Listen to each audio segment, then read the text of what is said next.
الله أكبر كبيرة. الله أكبر كبيرة. الله أكبر كبيرة. الله أكبر كبيرة.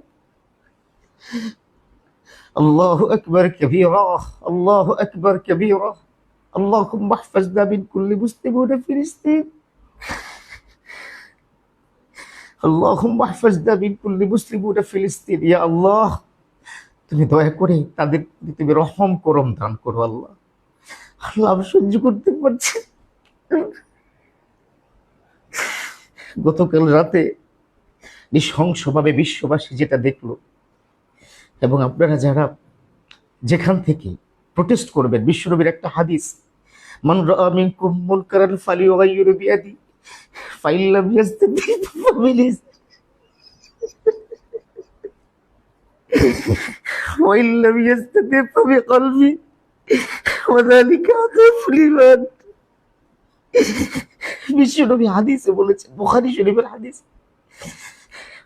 মান রাআ মিনকুম মুনকারান ফালিয়ুগাইয়িরু, হে মুসলমান জাতি, তোমার সামনে যদি এরকম কোন ভয়ঙ্কর ইতিহাস, নৃশংস ঘটনা ঘটে, তুমি তোমার হাত দ্বারা প্রতিহত করবে। হাত দ্বারা যদি তুমি জিহাদ করতে না পারো, ফাইল্লাম ইয়াস্তাতি ফাবিলিসানি, তুমি তোমার মুখ দ্বারা প্রতিহত করবে। ফাইল্লাম ইয়াস্তাতি ফাবিকলবি, যদি মুখ দ্বারা নাও বলতে পারো, অন্তর থেকে করতে হবে।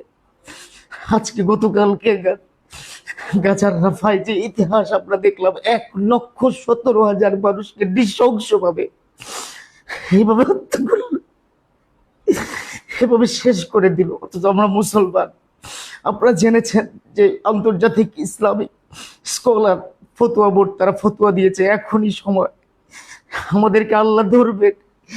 সেখানে সাংবাদিকরা লিখে দিয়েছে এই কথা পর্যন্ত যে তোমাদের সাথে আল্লাহর সামনে দেখা হবে। আল্লাহর সামনে বলবো, আল্লাহ, এরা জীবিত থাকতে, সৌদি আরব জীবিত থাকতে, ট্রিলিয়ন ট্রিলিয়ন মার্কিন ডলারের মালিকরা জীবিত থাকতে আমাদের শিশুদেরকে যেভাবে হত্যা করা হয়েছে, নৃশংসভাবে হত্যা করা হয়েছে, একের পর এক আমাদের শেষ করে দিয়েছে। অথচ মুসলমানরা তো কোনো জেগে উঠে নাই। আল্লাহু আকবার। আমাদেরকে যদি এই মুহূর্তে, আমরা হয়তো সরাসরি সেখানে মিসাইল ফেলতে পারবো না, অন্য কিছু করতে পারবো না। বিশ্বনবীর হাদিস, ইন লাম ইয়াস্তাতি, if you have no ability to protest by your hand, by your instrument, you have to speak loudly, you have to be vocal. আমাদেরকে এই মুহূর্তে ভোকাল হতে হবে, আমাদের সোশ্যাল মিডিয়া তোলপাড় করতে হবে। তাহলে হয়তো রব্বে কারিমের ওই যে কাঠগড়ায় প্রত্যেকটা শিশু আমাদের বিরুদ্ধে আল্লাহর কাছে বলবে। প্রত্যেকটা শিশু আমাদের আল্লাহর সামনে দাঁড়িয়ে আমাদেরকে দেখিয়ে দেখে বলবে, হ্যাঁ যে মুসলিমুনা সৌদি আরবিয়া, হ্যাঁ যে মুসলিমুনা ইউআই, হ্যাঁ যে মুসলিমুনা ইউআই, ইয়া আল্লাহ ইয়া রব্বে কারীম। তখন কিন্তু রব্বে কারীমের ওই বাক্য, লিমানিল মুলকুল ইয়াউম লিল্লাহি ওয়াহিদিল কাহ্হার, আজকে কে আছো ক্ষমতাধর। একটার পর একটা তোমরা শিশুদের হত্যা করেছো, একটার পর একটা আবাসভূমি শেষ করে দিয়েছো। আপনারা গতকালকে যারা দেখেছেন, definitely you have to remind. আমি আসলে নিতে পারছিলাম না, that's why I have come to say something in front of you. আমাকে ক্ষমা করবেন। এই ইমানটুকু আমাদের মধ্যে প্রজ্বলিত করতে হবে। খোদার কসম করে বলি, আল্লাহর কসম করে বলি, আল্লাহ বিল্লাহ তাআলা, কাল কিয়ামতের ময়দানে আমাদের কাফের হিসাবে আল্লাহর সামনে দাঁড়াতে হবে। আমরা নাহনু মুসলিমুনা লা মুসলিমুনা কুল্লুহুম কাফিরুন, আমরা সবাই এই মুহূর্তে কাফেরের ভূমিকা অবস্থান করছি। আমরা এই মুহূর্তে তাদের পাশে দাঁড়াচ্ছি না। আমাদের জন্য যে কি হবে আমাদের শাস্তি আমরা জানি না। তবে আপনাকে আমাকে এই মুহূর্তে সোশ্যাল মিডিয়াতে ব্যাপক পরিমাণে কথা বলতে হবে। নৃশংসভাবে যে কাজগুলো যারা করেছে তাদের বিরুদ্ধে স্পিক, আপনি কথা বলবেন, লাউডলি কথা বলবেন, বোল্ডলি কথা বলবেন।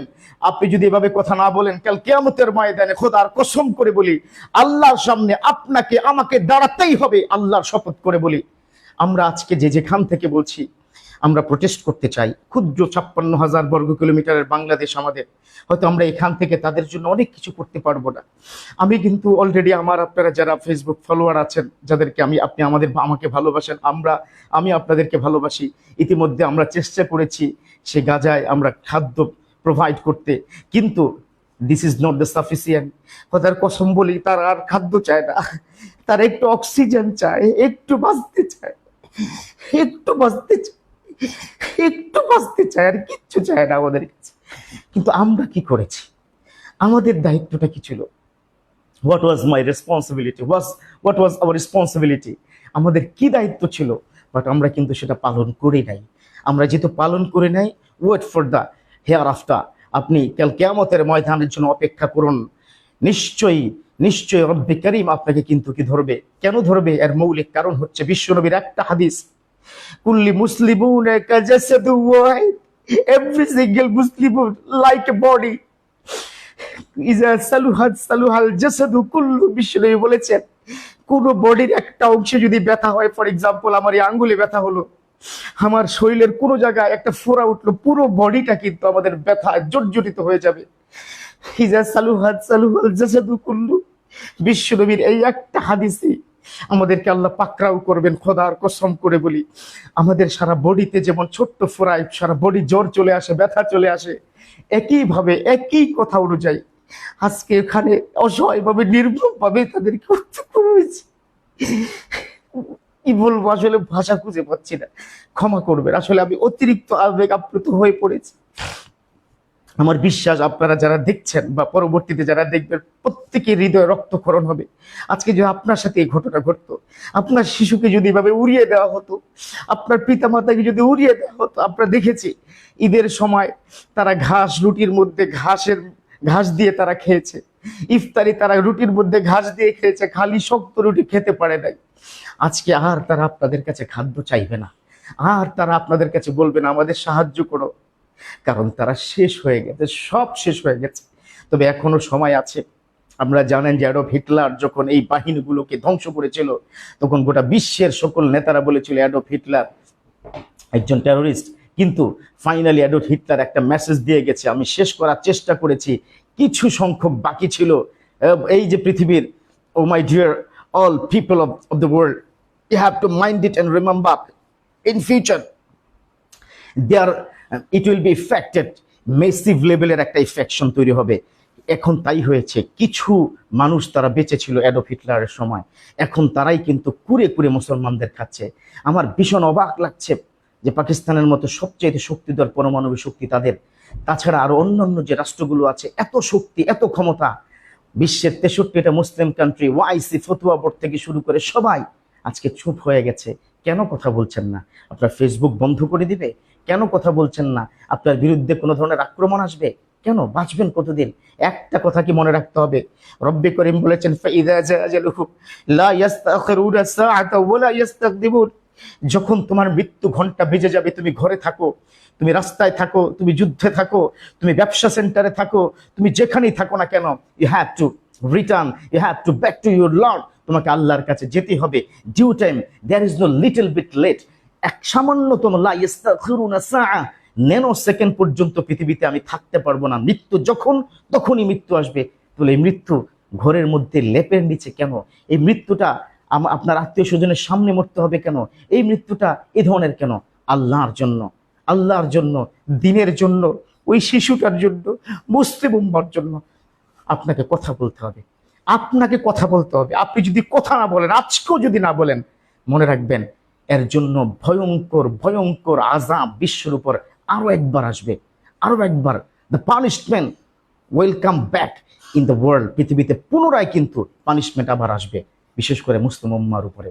অতএব আসুন, আজকে থেকে একটাই কথা, একটাই বিষয়, একটাই ইতিহাস থাকবে যে আমাদের কথা বলতে হবে। হাত দ্বারা আমরা পাচ্ছি না।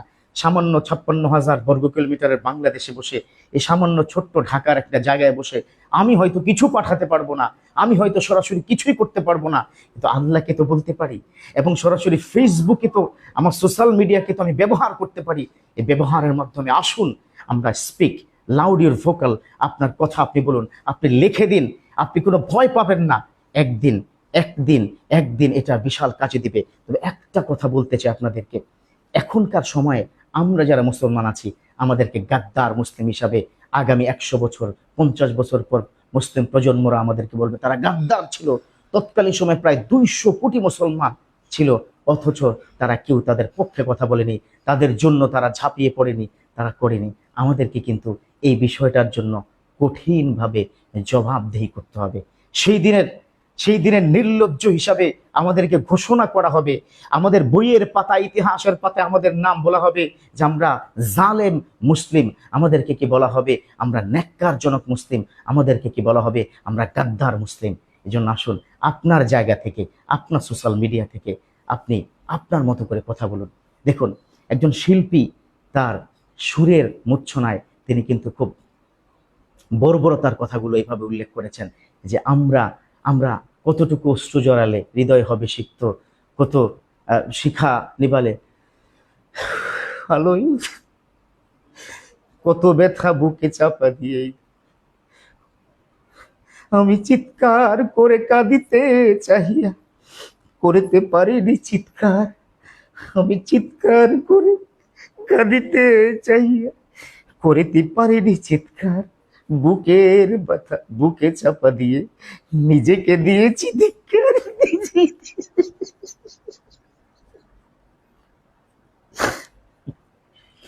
আমি চিৎকার করে কাঁদিতে চাহিয়া করিতে পারিনি চিৎকার, বুকের ব্যথা বুকে চাপা দিয়ে নিজেকে দিয়েছি ধিক্কার। আল্লাহুম্মা ফাজনা মিন কুল্লি মুসলিমিন ফিলিস্তিন।